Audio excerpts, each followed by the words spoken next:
order and chaos. Now order and chaos, masculine and feminine, that's yin and yang as well.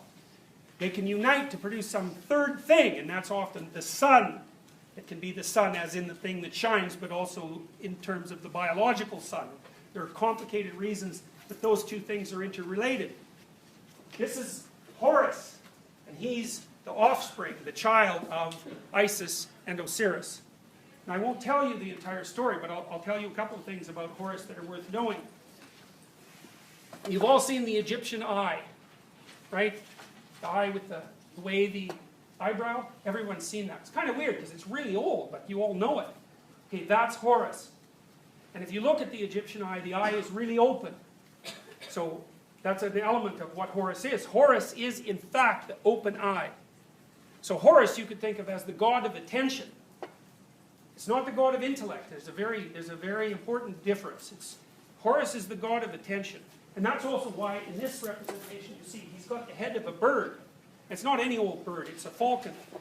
And the reason the Egyptians put the head of a falcon on Horus is because falcons can really see. They're like super observant, so they fly above everything, so they can see everywhere. They're above everything. They're even above the dominance hierarchies. They're way up there in the sky. And from that position in the sky, they can see everything. And that makes them powerful. And so, the Egyptian idea was that the proper balance between order and chaos made you alert with your eyes open.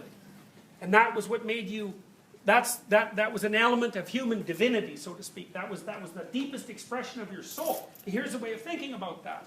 So, what happens to you if you're somewhere where everything is entirely predictable and comfortable? What do? You get lazy, you get bored. What else happens? Well, you don't have to pay attention, right? So what happens when you really stop paying attention? You fall asleep, right? Because, you're by the fire, you've just had a nice meal, you know that nothing's going to come rampaging through your front door. And so what the hell do you have to be awake for? Poof, asleep.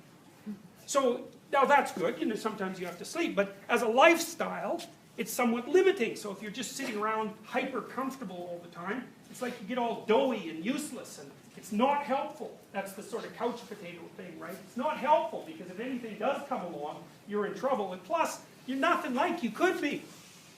And so you might think, well, the more order, the better, which is exactly what fascists think, by the way. But the problem with too much order is that there's no utility in you even being there because everything's perfect and it's already done. You might as well just be asleep. There's no need for consciousness. So you want to have a little chaos around.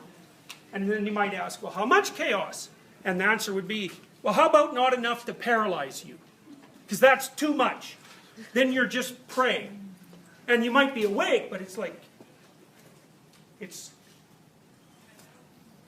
terror is a form of consciousness, I suppose, but we might as well not presume that it's the optimal form. It's also rather self-limiting, because if you're terrified long enough, you'll just die. So it's not an optimal state. It's also one you'll strive generally to avoid. So let's say, well, how much chaos should you have around? How much of what's unpredictable should you have around? And we could say, just enough to make you optimally awake. Right? So you should be pushing yourself hard enough at each point. You want to have one foot in order, yes, so you're secure and stable. And you have one foot in chaos, so that you're not exactly sure what's going to happen next, so that you're pushed to transform and change and grow and develop.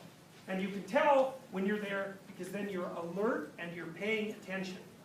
And so at that point, the Egyptians would say, well, then you're optimally embodying Horus, who's the third element of experience. 1, order. 2, chaos. 3, the thing that mediates between order and chaos. And if you're doing that optimally, then, you know the yin and yang symbol? I think I've got it here, actually. Maybe. Yes. Those are 2 serpents, by the way. The black serpent, that's chaos. And it's an interesting symbol because there's a white circle in the middle of it, right? And that means that things might be pretty gloomy and dark because it's all chaotic, but at any point, order can arise out of that. And you know how that is. You know, you go through a terrible period of transformation and everything's unsteady and shaky, and like it passes, and maybe you're even better off than you were before it. And maybe not, but at least sometimes it happens. And then the white serpent has a black eye, and that's because, well, you know, just when you think you're safe, the rug gets pulled out from underneath you. And so there's a dynamic. This is what the Taoists believe and what they state explicitly. The world is a dynamic between chaos and order. The world of experience, the world that human beings exist in, is a dynamic between chaos and order. And the function of a human being is to juggle those and keep them balanced. And you can tell when you're doing that because you're awake and you're paying attention.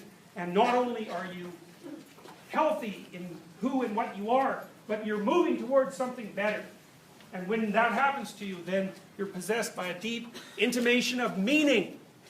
Because meaning signifies something, and what it signifies is that you're in the right place at the right time. And so you can learn to stay there by paying attention to the balance of chaos and order in your life. And the better you get at staying there, and this is the kickoff from the Egyptian perspective, the better you get at staying there, the more impermeable you are to chaos and to order, because you can learn to handle it. So you might say, well,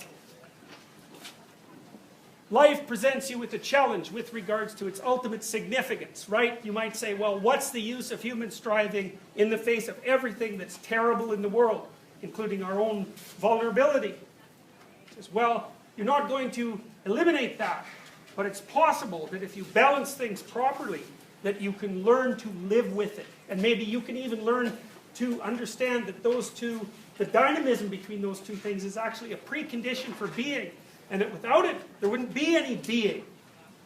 Because part of you is limited and part of you isn't. And if that wasn't the case, there wouldn't be you.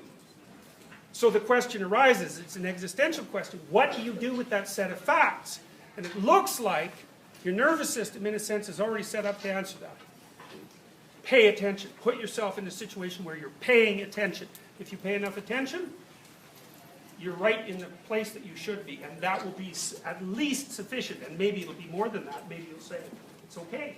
The terrible preconditions of existence are justified by the manner in which it manifests itself. And that's a definition of mental health. And that's implicit in all the clinical theories that we're going to investigate throughout the duration of the course.